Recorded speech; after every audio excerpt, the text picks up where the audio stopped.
ഒരുത്തം വന്ന് എന്റെ കുടുംബം നശിപ്പിച്ചിട്ടും പോയേക്കോ. ആരാ അത്? വിഷ്ണു. എവിടുത്തുകാരനാ വിഷ്ണു? തൃശ്ശൂരുള്ള ആള്. ഇവനാണ് ആള്. സുഹൃത്തുക്കളെ, എന്റെ പ്രിയ പ്രേക്ഷകർ ഇത് മുഴുവൻ കാണണം. ഇവനാണ് ആള് വിഷ്ണു. എന്റെ കുടുംബം തുളച്ച കൊലയാടിയവനാണ് ഇവൻ. ഇവനാ അങ്ങനെ തന്നെ എനിക്ക് വിശേഷിപ്പിക്കാൻ പറ്റത്തുള്ളൂ. അതായത് എന്റെ കുടുംബം തകർത്തിട്ടും പോയേക്കണവനാണിത്. നമ്മൾ കുടുംബം പോറ്റാൻ വേണ്ടിയിട്ടാണ് ജോലിക്ക് പോണത് നമ്മള്. പക്ഷെ ചില പെണ്ണുങ്ങള് ദുർബലരാ. അവരത് മനസ്സിലാക്കുന്നില്ല.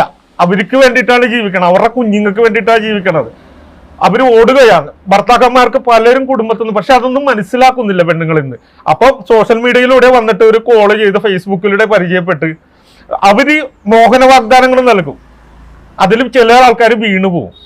അങ്ങനെ ഒരുപാട് കേസുകൾ ഇങ്ങനെ നടക്കുന്നുണ്ട്. പക്ഷെ പലരും ഇത് പുറമെ പറയുന്നില്ലെന്ന് മാത്രമേ ഉള്ളൂ. ഇവളോട് ഇറങ്ങിച്ചെല്ലാം പറഞ്ഞിട്ട് ഇവള് പോയില്ല. പോവാണ്ടായി കഴിഞ്ഞപ്പോ കഴുത്തിന് കുത്തിപ്പിടിച്ച് അപ്പച്ചന്റെ മുറി വെച്ച് ഇവളെ മതിലിട്ടൊക്കെ ഇടിച്ച് ഇറങ്ങി വന്നില്ലെങ്കിൽ എന്റെ മോളെ കൊന്നു കളയോന്ന് പറഞ്ഞു.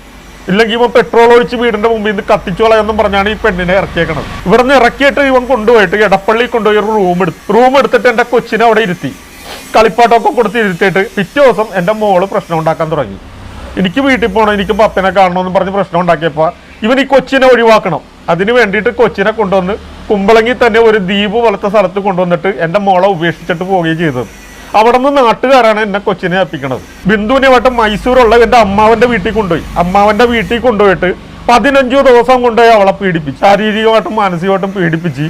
ഞാൻ മിസ്സിംഗ് കേസ് ചാർജ് ചെയ്ത കാരണം അറസ്റ്റ് ചെയ്ത് തൃശ്ശൂർ പോലീസ് സ്റ്റേഷനിലാണ് കൊണ്ടുവന്നത്. പള്ളൂർച്ചി സ്റ്റേഷനിലാണ് കൊണ്ടുവരേണ്ടത്. അതിന് പകരം തൃശ്ശൂർ പോലീസ് സ്റ്റേഷനിൽ കൊണ്ടുവന്നിട്ട് അവിടെ നിന്ന് ഈ ചെക്കൻ്റെ വീട്ടുകാർ, ചെക്കൻ്റെ വീടിൻ്റെ സ്വാധീനവും ഇതൊക്കെ ചെലുത്തിയിട്ട് ഇവൻ അവിടെ നിന്ന് വലിച്ചെടുത്ത് കളഞ്ഞു. ഇവൻ ചതിച്ചു എന്ന് മനസ്സിലാക്കി കഴിഞ്ഞപ്പോൾ ഇവൾ ഒരുപാട് വൈകിപ്പോ എന്നുള്ളതാണ്. അവൾ പിന്നെ ഒരു എടപ്പള്ളിയിൽ ഒരു ബ്യൂട്ടി പാർലറിൽ കയറിയിട്ട് അവിടെ ആ മേഡമാണ് ഇവളെ നോക്കിക്കൊണ്ടിരുന്ന് വെച്ചത്. അങ്ങനെ മേഡവും ആങ്ങളെ എന്നെ വിളിച്ചിട്ടും പറഞ്ഞു, രാജു ഒന്ന് മറൈൻ ഡ്രൈവ് വരെയും വരാമോ, എനിക്ക് ഒന്ന് സംസാരിക്കണമെന്ന് പറഞ്ഞു. ആ രണ്ടുപേരും വന്ന് എന്നോട് പറഞ്ഞ് ബിന്ദുവിന് ഒരു തെറ്റുപറ്റിപ്പോയി, അവൾക്ക് അതിൽ കുറ്റബോധമുണ്ട്.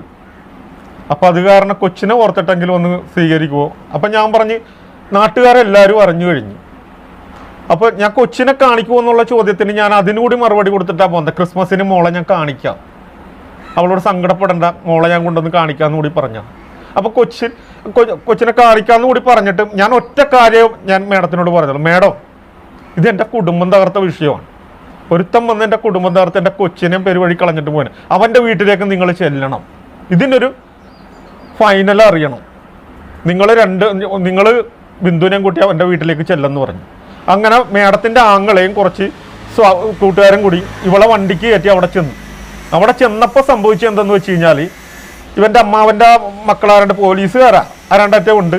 അവിടെ അപ്പനുണ്ടായി അമ്മയുണ്ടായി. ഇവരുടെ മുമ്പിൽ വെച്ച് ഇവൻ ബബിൾക്കം ചവച്ച് തുപ്പണ പോലെ വേണ്ടാന്ന് വെച്ച്. അതായത് കറിവേപ്പലനെ നമ്മൾ എടുത്തു കളയല്ലേ, ആവശ്യം കഴിഞ്ഞവൻ്റെ എല്ലാം. നമ്മൾ പൊന്നുപോലെ കൊണ്ട് നടന്ന ഭാര്യയെ കൊണ്ടുപോയി 16 ദിവസം ഉപയോഗിച്ചിട്ട് വേണ്ടാന്ന് വെച്ച് അവിടെ വെച്ച് ബിന്ദുവിന്റെ മുഖത്ത് നോക്കി ഇവൻ പറഞ്ഞു, നിനക്ക് ഇത്ര പ്രായമുണ്ടെന്ന് എനിക്കറിയാൻ പാടില്ല. അതായത് കൊണ്ടുചെന്ന് അവൻ്റെ ആവശ്യമെല്ലാം കഴിഞ്ഞിട്ട് ഒരു പെണ്ണിന്, അത് ഹാർട്ട് സർജറി നടത്തിയ ഒരു പെണ്ണ്, അവളെ ഒഴിവാക്കി കളഞ്ഞു മനഃപൂർവ്വം. അതിലും മനം തൊന്നിട്ട് എൻ്റെ ഭാര്യ ബിന്ദു ചാക്കോ കഴിച്ചിട്ടിരുന്ന വെച്ചാൽ മെഡിസിൻ ഉണ്ടായി. അത് രാവിലെയും ഉച്ചക്കുണ്ട്. പിന്നെ INR ടെസ്റ്റ് ചെയ്യാനുണ്ട് ആഴ്ചയിൽ. ഇത് വീട്ടിലാർന്നപ്പോൾ ഞാനൊരു തടസ്സവും ഇല്ലാണ്ട് നോക്കിക്കൊണ്ടിരുന്ന വെച്ചാൽ അതുപോലെ ഞാൻ പൊന്നുപോലെ നോക്കി വെച്ചാൽ ഇവൻ ചതിച്ചതിൻ്റെ മനോവിഷമത്തിൽ ബിന്ദു ചെയ്ത എന്തെന്ന് വെച്ച് കഴിഞ്ഞാൽ കഴിച്ചിട്ടിരുന്ന വെച്ചാൽ മെഡിസിൻ അങ്ങ് നിർത്തി. ആ മെഡിസിൻ നിർത്തിയാൽ സംഭവിക്കാവുന്ന ഭവിഷ്യത്തുകൾ അവർക്ക് അറിയാം, സ്വയം മരണത്തിലേക്ക് പോകുമെന്നുള്ളത്. അതായത് കൊണ്ടുപോയി മാനസികമായിട്ട് പീഡിപ്പിച്ചതിൻ്റെ ബുദ്ധിമുട്ടിൽ, കുടുംബവും പോയി എല്ലാം പോയതിൻ്റെ ബുദ്ധിമുട്ടിൽ മെഡിസിൻ നിർത്തിയിട്ട് ആള് ഇവിടെ എടപ്പള്ളിയിൽ ബ്യൂട്ടി പാർലറിൽ കുഴഞ്ഞു വീഴുകയുണ്ടായത്. തുടർന്ന് മരണപ്പെട്ടു. കുഴഞ്ഞു വീണ് ലിസി ഹോസ്പിറ്റലിൽ കൊണ്ടുവന്ന് കഴിഞ്ഞപ്പോൾ ഞാൻ കോട്ടയത്ത് നിൽക്കുക. എന്നെ വിളിച്ചിട്ടും പറഞ്ഞ് എമർജൻസി പെട്ടെന്ന് ഓടി വന്നു ഇങ്ങോട്ട്, ബിന്ദുവിന് തീരെ വയ്യെന്ന് പറഞ്ഞു. ഓടി ഞാൻ വെളുപ്പിന് 5 മണിക്ക് എത്തിയപ്പോഴേക്കും അവൾ എന്നെ വിട്ട് പോയിരുന്നു. പക്ഷെ എന്നെ വിട്ട് പോയപ്പോൾ അവള് ഇവിടെ നിന്ന് ഇറങ്ങിപ്പോയി. അവളെന്ന് പറഞ്ഞാൽ എപ്പോഴും നല്ല മിടുക്കിയായിട്ട് ഒരുങ്ങി കിടക്കണവളാ. മുടി സ്ട്രേറ്റ് ചെയ്യണമെന്ന് പറഞ്ഞാൽ ഞാൻ പറയുമ്പോൾ അവൾ പോയി മുടി സ്ട്രേറ്റ് ചെയ്ത് നല്ലവണ്ണം ഡ്രസ്സൊക്കെ ഇട്ടുണ്ട്. പോണേൻ്റെ 2 ആഴ്ചക്ക് മുമ്പായിട്ട് തന്നെ എന്നോട് പറഞ്ഞു, രാജു എനിക്കൊരു ജീൻസ് ഷർട്ടും വേണമെന്ന് പറഞ്ഞു. അങ്ങനെ ജീൻസ് ഷർട്ട് എടുക്കാൻ വേണ്ടിയിട്ട് ഈ കുമ്പളങ്ങി വഴിയിലാണ് പോയത്. അവിടെ ചെന്ന് അവൾക്ക് ഇഷ്ടപ്പെട്ട ജീൻസും ഷർട്ടും ഇട്ടിട്ട് അത് ഇട്ടുപോലും ഞാൻ കണ്ടിട്ടില്ല. ഇട്ടിട്ടും അതെല്ലാ ഡ്രസ്സും എടുത്ത് കൊച്ചിനും ഉടുപ്പും എല്ലാം എടുത്ത് തിരിച്ചു പോകുന്ന വഴി അവൾ ബസ്സിൽ വെച്ചൊരു ടോപ്പ് കണ്ട്. രാജു എനിക്ക് അതുകൂടി വേണം, ഒരു നീല ടോപ്പ്, അതും കൂടി എടുത്തു കൊടുത്തു. നമ്മൾ അതുപോലെയാണ് ഭാര്യമാരെ സ്നേഹിക്കേണ്ടത്, മനസ്സിലായി? അപ്പോഴും എനിക്ക് ഒരു ഷർട്ട് പോലും ഞാൻ എടുത്തില്ലെന്നുള്ളതാണ് സത്യം. മരിച്ചു കിടന്നപ്പോ കയ്യിൽ മൈലാഞ്ചി ഇല്ലായിരുന്നു നോക്കണം. കൈ മരവിച്ച കൈയാണ്. എനിക്ക് എന്തോരം വെച്ച് വിളമ്പത്താണ്. എൻ്റെ തളരെയോ പോയിരിക്കണം. എൻ്റെ കുടുംബം പോയി, എൻ്റെ കുടുംബം തകർന്ന്. ഇതെൻ്റെ പകുതി മരണമാണ് സാറേ, ഇതെൻ്റെ പകുതി മരണമാണത്. അവിടെ അടക്കം ചെയ്ത തിരുവല്ലയിലാണ്, കല്ലുപ്പാറയിൽ കൊണ്ടുപോയിട്ട് എൻ്റെ കൈകളിൽ ഇതിങ്ങനെ പിടിച്ച് ഞാൻ സിനിമാ തിയേറ്ററിലും പാർക്കിലും എല്ലായിടത്തും കൊണ്ടുനടന്നു വെച്ചാൽ എന്നെ കൊച്ചിനെ പോലെ കൊണ്ടുനടന്ന.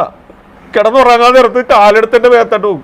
അങ്ങനെ ഞാൻ പൊന്നുപോലെ കൊണ്ടുനടന്ന എൻ്റെ കൊച്ചിനെ പട്ടിനെ പൂച്ചനെ കൊണ്ടുപോയി ഓടണ പോലെ പൊതുശ്മശാനത്ത് കൊണ്ടുപോയിട്ട് അടക്കം ചെയ്യേണ്ട അവസ്ഥ. അതായത് ഞാൻ കേസ് ചാർജ് ചെയ്ത് അഡ്വക്കേറ്റിനെ കണ്ടിട്ട് കേസ് ചാർജ് ചെയ്തിട്ട് ഈ പള്ളൂർ സ്റ്റേഷൻ്റെ നല്ല അനാസ്ഥയുണ്ട്.